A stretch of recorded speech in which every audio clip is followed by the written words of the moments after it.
Selain karena perekonomian sedang menurun, akibat pandemi COVID-19, ada juga alasan adanya konflik bersenjata antara Rusia dan Ukraina menjadi dalih pemilu tahun 2024 perlu ditunda.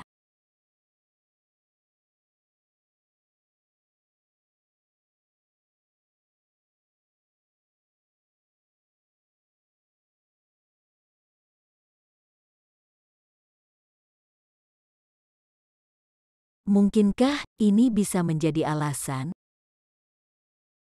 Dampak perang yang nyata bagi pihak yang bertikai, selain hancurnya fasilitas, kerusakan sumber daya alam, kematian dan penderitaan massal terjadi akibat serangan senjata.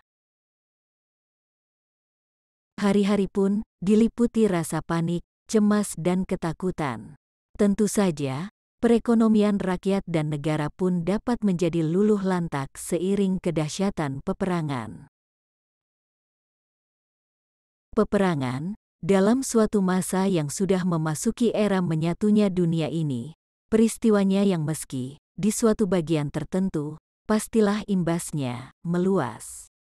Besar ataupun kecil imbas yang ditimbulkan, tergantung sejauh mana kuat atau lemahnya pengaruhnya terhadap bagian lainnya.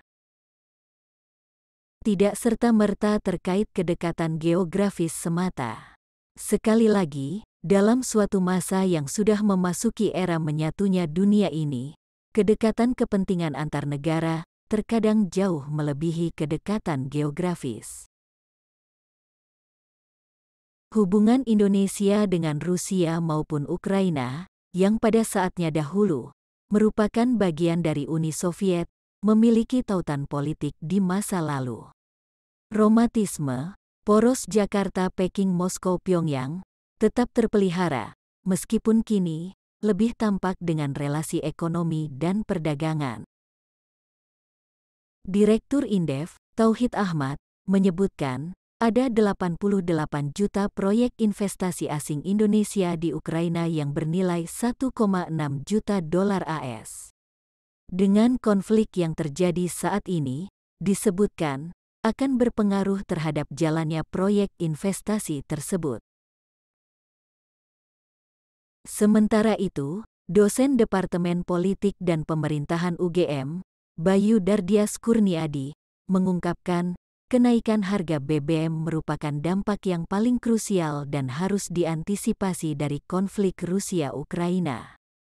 Menurutnya, Ukraina selama ini menjadi negara kedua yang paling banyak mengekspor minyak ke Indonesia.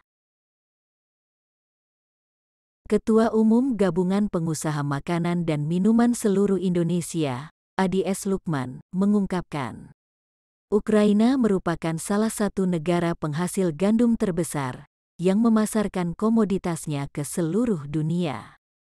Pada 2021, sebanyak 26% kebutuhan gandum Indonesia diimpor dari Ukraina.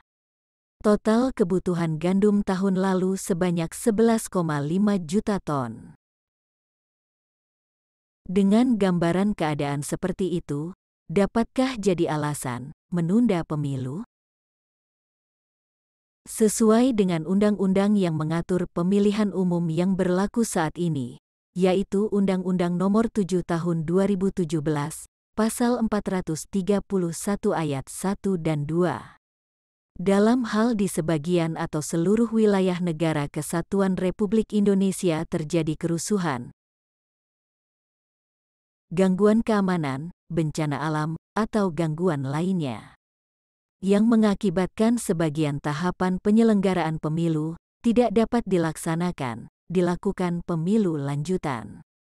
Di mana pelaksanaan pemilu lanjutan ini dimulai dari tahap penyelenggaraan pemilu yang terhenti. Sedangkan pada pasal 432 ayat 1 dan 2, mengatur, dalam hal di sebagian atau seluruh wilayah negara Kesatuan Republik Indonesia, terjadi kerusuhan, gangguan keamanan, bencana alam, atau gangguan lainnya, yang mengakibatkan seluruh tahapan penyelenggaraan pemilu, tidak dapat dilakukan pemilu susulan. Pelaksanaan pemilu susulan dilakukan untuk seluruh tahapan penyelenggaraan pemilu. Dengan demikian, katakanlah, jikalau perang ini meluas atau berakibat luas dan mengganggu keamanan sehingga pemilu tidak dapat dilaksanakan, pada saat tahapan sudah dilaksanakan, maka pelaksanaan pemilu dapat dilanjutkan dengan dimulai dari tahapan yang terhenti tersebut. Pada saat situasinya memungkinkan kembali untuk dilaksanakan penyelenggaraan pemilu. Namun demikian, apabila mengakibatkan seluruh tahapan tidak dapat dilaksanakan, maka dilaksanakan pemilu susulan pada saat situasinya memungkinkan kembali untuk dilaksanakan. Tidak dapat dilaksanakannya penyelenggaraan pemilu dengan berbagai gangguan itu, pemilunya tetap dapat dilaksanakan, baik susulan maupun lanjutan, dan bukan penundaan. Pemilu susulan ataupun lanjutan pun dapat mengakomodir bila perang Rusia dan Ukraina ini berakibat luas, melumpuhkan kehidupan sosial politik dan ekonomi dan mengakibatkan tidak dapat dilaksanakannya tahapan pemilu. Tentu saja kita berharap agar perang ini segera berakhir dan tercipta perdamaian untuk kedamaian. Demikian, sampai jumpa.